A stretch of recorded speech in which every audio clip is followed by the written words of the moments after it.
दोस्तों, जब भी बात आती है रहस्यों की तो हम लोग भारत से बाहर ऐसे स्थलों की खोज में निकल जाते हैं जहां पर हमें विज्ञान से परे कोई घटनाक्रम मिले। लेकिन आज हम लोग आपको भारत के ही एक ऐसे स्थान के बारे में बताने वाले हैं जिसे तंत्र मंत्र से लेकर विज्ञान तक कोई भी नहीं सुलझा पाया है और आज भी किसी को भी ये नहीं पता है कि उस रहस्य के पीछे की असली वजह क्या है। केरल में स्थित पद्मनाभ स्वामी मंदिर रहस्यों का भंडार है और संपूर्ण विश्व में इसके रहस्यों की चर्चा है। देखने में तो ये अत्यंत भव्य और विशाल लगता है, लेकिन इसके अलावा और भी अनेक तरह के रहस्य इस मंदिर के गर्भ में समाहित है। ये मंदिर आस्था का प्रतीक तो है ही, साथ ही साथ अपार धन संपदा के कारण ये संपूर्ण विश्व के सामने आकर्षण का केंद्र बना हुआ है। अगर ग्रंथों की माने तो 5000 साल पहले जब मानव जाति ने कलयुग में अपना पहला कदम रखा था तो ग्रंथों के अनुसार उस समय भी ये मंदिर वहाँ पर उपस्थित था। लेकिन बाद में 18वीं शताब्दी के आसपास त्रावणकोर के राजाओं ने इस मंदिर की आकृति को पुनः निर्मित किया और उसके ढांचे को एक नया रूप दिया, जिसका अर्थ ये है कि आज आप जिस मंदिर के ढांचे को अपने सामने देखते हैं वो 18वीं शताब्दी में त्रावणकोर के राजाओं द्वारा बनवाया गया था। इस मंदिर के इतिहास में एक और रोचक किस्सा भी शामिल है और वो ये कि देश की आजादी के बाद जब सभी मंदिर सरकार के कब्जे में आ रहे थे तो पद्मनाभ स्वामी मंदिर को सरकार ने अपने अंडर में न लेकर राजा मार्तंड वर्मा और उनके परिवार वालों को ही इसकी देखरेख की पूरी जिम्मेदारी दे दी और आज के वर्तमान समय में भी यही शाही परिवार एक प्राइवेट ट्रस्ट बनाकर उस मंदिर की पूरी व्यवस्था को देख रहा है। जैसा कि मंदिर के नाम से ही पता चलता है कि ये मंदिर श्री भगवान विष्णु का है और इस मंदिर को लेकर ऐसी मान्यता है कि त्रावणकोर के महाराजा ने यहाँ बहुमूल्य हीरे जवाहरात छिपा कर रखे थे ताकि कभी राज्य पर या किसी पर भी कोई भी विपत्ति आए तो उस बुरे समय में ये धन काम में आ जाए। महाराजा का ये सख्त आदेश था कि जिस जगह पर धन रखा हुआ है उन दरवाजों को कोई भी नहीं खोलेगा।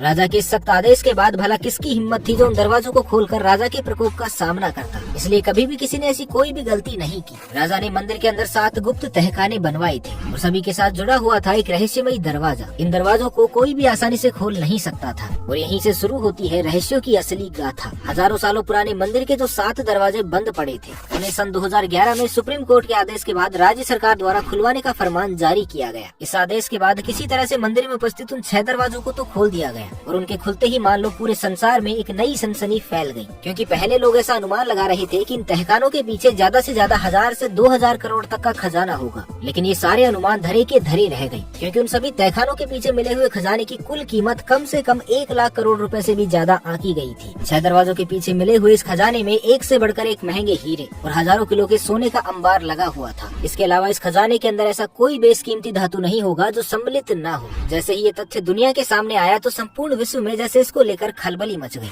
सुप्रीम कोर्ट के आदेश के बाद एक एक करके पूरे 6 दरवाजों को खोला गया और बेशकीमती खजाना भी प्राप्त किया गया। लेकिन मंदिर के कर्मचारी जैसे ही 7वें दरवाजे को खोलने के लिए आगे बढ़ते हैं तो 7वें दरवाजे की भव्यता को देखकर ही वो सब स्तब्ध रह गई। वहाँ एक विशालकाय भव्य दरवाजा था जिस पर 2 विशालकाय नागों की आकृति बनी हुई थी। उन सर्पों को देखकर ऐसी सजीवता प्रतीत हो रही थी कि मानो वो स्वयं भगवान विष्णु के रक्षक नाग हैं और इस दरवाजे की रक्षा कर रहे हों। द्वार के आसपास के क्षेत्र को जब अच्छे से जांचा जा रहा था तो वहाँ एक जगह पर लिखा हुआ था कि जिस किसी ने भी इस दरवाजे को खोलने का प्रयास किया तो उसके साथ कुछ बहुत ही बुरा होगा और उसके ऊपर कई सारी विपत्तियां एक साथ टूट पड़ेंगी। श्रद्धा और भय के चलते किसी ने भी उस मंदिर के 7वें दरवाजे को खोलने की कोशिश नहीं की और इसी वजह से उसे कुछ समय के लिए बंद ही रहने का आदेश दिया गया। लेकिन दुनिया में लालची और जिज्ञासु लोगों की कोई कमी नहीं है और ऐसे ही कुछ लोभी इंसानों ने कई बार इस 7वें दरवाजे को भी खोलने का प्रयास किया, लेकिन जिस किसी ने भी उस चेतावनी को टालने की जुर्रत की उसका अंजाम अच्छा नहीं हुआ। कुछ व्यक्तियों की वहीं पर मृत्यु हो गई तो कुछ का ऐसा हश्र हुआ कि उनके लिए उनका बाकी बचा हुआ जीवन जीते जी नर्क बन गया। पता नहीं उन लोगों ने वहाँ पर ऐसा क्या देखा कि जो लोग जीवित रहे भी वो या तो मानसिक तौर पर अस्वस्थ हो गए या फिर वो कभी भी कुछ बोलने और सुनने लायक नहीं बचे,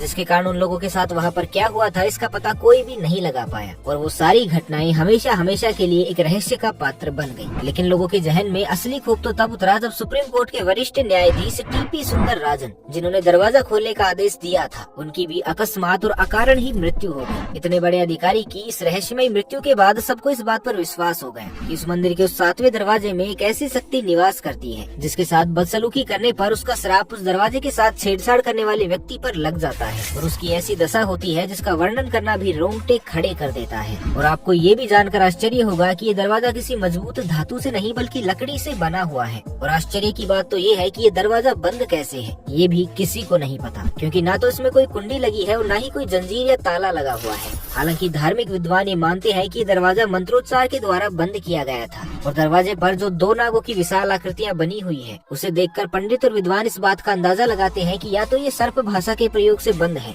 या नागपाश जैसे मंत्रों के प्रयोग से इसे बंद किया गया है। नागपाश जैसे मंत्रों के द्वारा इसे बंद किए जाने के कारण अब से सिर्फ गरुड़ मंत्र के उच्चारण के द्वारा ही खोला जा सकता है। लेकिन बड़े बड़े साधु सन्यासी भी गरुड़ मंत्रों के शुद्ध उच्चारण में असमर्थ हैं। और दूसरी बात ये भी है कि इस विधि में जरा सी भी चूक अनर्थ का कारण बन सकती है। इसी कारण से आज तक इस दरवाजे को मंत्रों के द्वारा खोलने का भी प्रयास नहीं किया गया है और न ही आगे किए जाने के कोई आसार है। हालांकि कई इतिहासकारों ने अपनी पुस्तक में इस बात का वर्णन किया है कि साल 1910 से 1932 के बीच जब कभी भी उन्होंने इस दरवाजे को खोलने का प्रयास किया या फिर उसके आसपास भी जाने की कोशिश की तो 7वें दरवाजे के पास उन्हें कई सारे सांप एक झुंड में किसी रक्षक मुद्रा में दिखाई दिए। इतिहासकारों के अनुसार उनकी मुद्रा को देखकर ऐसा लग रहा था कि जैसे उस 7वें दरवाजे के पीछे किसी चीज की रक्षा कर रहे हो। हालांकि जब धर्म और आस्था से जुड़े हुए लोगों के सामने इस बात का जिक्र किया गया तो उनमें से कई लोगों ने इस बात का अंदाजा लगाया कि उस दरवाजे के पीछे शेषनाग का कोई अंश उपस्थित हो सकता है जो इस कलयुग में कल्कि अवतार के साथ किसी भूमिका को निभाने के लिए तत्पर हो। या ये भी हो सकता है कि उस दरवाजे के पीछे ब्रह्मांड की सबसे अनमोल नागमणि नागराज के साथ उपस्थित हो। इस दरवाजे से संबंधित रहस्यों को अगर काल्पनिक तौर पर संजोया जाए तो उसकी कोई सीमा नहीं है और जब तक इस दरवाजे को खोला नहीं जाएगा तब तक तो अनुमान लगाने के अलावा हमारे पास कोई और चारा नहीं बचता।